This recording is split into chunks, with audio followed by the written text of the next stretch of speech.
देश की आज़ादी के समय स्वतंत्रता प्राप्ति के शुभ मुहूर्त को लेकर तत्कालीन प्रमुख नेताओं ने उज्जैन के प्रसिद्ध ज्योतिषाचार्य पंडित सूर्यनारायण व्यास से चर्चा की थी। परिवार का कहना है कि व्यास परिवार की ओर से श्रावण कृष्ण चतुर्दशी को शुभ तिथि बताया गया था। वर्ष 1947 में यह तिथि 15 अगस्त को आई थी। इसी तिथि को आधार मानकर बड़े गणेश मंदिर में हर साल पंचांग के अनुसार स्वतंत्रता दिवस मनाया जाता है। पंडित अक्षत व्यास बताते हैं कि यह सिर्फ एक धार्मिक आयोजन नहीं, बल्कि उनके परिवार की भावनाओं से जुड़ी परंपरा है। उनका कहना है कि वे करीब 30 साल से इस परंपरा को देखते आ रहे हैं। उनके पहले उनके पिता, दादा और दादा के पिता भी इसे निभाते आए हैं। उनके अनुसार पहले देश के महत्वपूर्ण कार्य तिथि, वार, नक्षत्र और पंचांग के आधार पर किए जाते थे।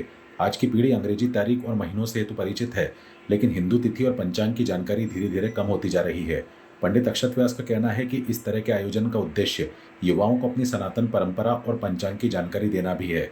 उनका मानना है कि स्वतंत्रता दिवस को तिथि के अनुसार मनाने से नई पीढ़ी को यह जानने का अवसर मिलता है कि हमारे यहाँ समय और महत्वपूर्ण अवसरों की गणना किस तरह की जाती थी।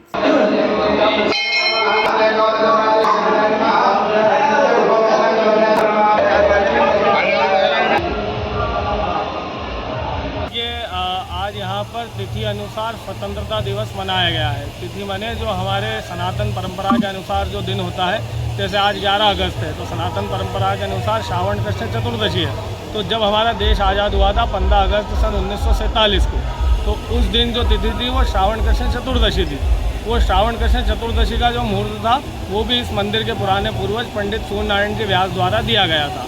और इसी मुहूर्त से स्वतंत्रता का आरंभ हुआ और तब से लगा करके आज तक जो है अंग्रेज हमें 15 अगस्त 1947 अंग्रेजी तारीख सिखा गए और हम वही सीख करके रह गए, किंतु हमारी जो प्राचीन तिथि थी श्रावण कृष्ण चतुर्दशी को हम भूल गए। आज इस मंदिर में इस तिथि को याद रखते हुए हर वर्ष जो है स्वतंत्रता दिवस तिथि अनुसार मनाया जाता है। कितने वर्षों से आप ये परंपरा निभाते आ रहे हैं? देखिए, मेरी आयु 30 वर्ष है। मैं तो बचपन से देखता आ रहा हूँ। मेरे पूर्व मेरे पिताजी और मेरे दादाजी और दादाजी के भी पिताजी ये सब करते आ रहे हैं। क्या लगता है आपको, क्या और भी अन्य जगह पे इस तरीके से आयोजन होना चाहिए? बिल्कुल होना चाहिए, क्योंकि यदि हम स्वतंत्रता की बात करें तो हमारा स्वतंत्र जब अब भारत था, जब मुगलों के और अंग्रेजों के अधीन नहीं था, तो यहाँ जो तंत्र चलता था वो तिथि, वार, नक्षत्र, योग और करण और हिंदी महीनों के अनुसार चलता था। जब अंग्रेज आए तो उन्होंने हमें अंग्रेजी कैलेंडर से परिचित कराया। तो आज हम अंग्रेजी कैलेंडर, अंग्रेजी महीने, अंग्रेजी तारीख तो खूब जानते हैं, किंतु हिंदू तिथि, हिंदू वार, हिंदू जो है सनातन जो महीने हैं उसकी हमें जानकारी नहीं है। तो इससे युवाओं में सनातन संस्कृति के प्रति रुझान भी बढ़ेगा, उन्हें इसका ज्ञान भी होगा और एक प्रकार से संदेश जाएगा कि हम स्वतंत्र होने के बाद भी परतंत्रता के अधीन होकर के अंग्रेजों की दी हुई तारीख पर हम स्वतंत्रता दिवस क्यों मनाएं। हम हमारे जो स्वयं का तंत्र है पंचांग और हिंदू तिथि है उसके अनुसार हम स्वतंत्रता दिवस मनाएं।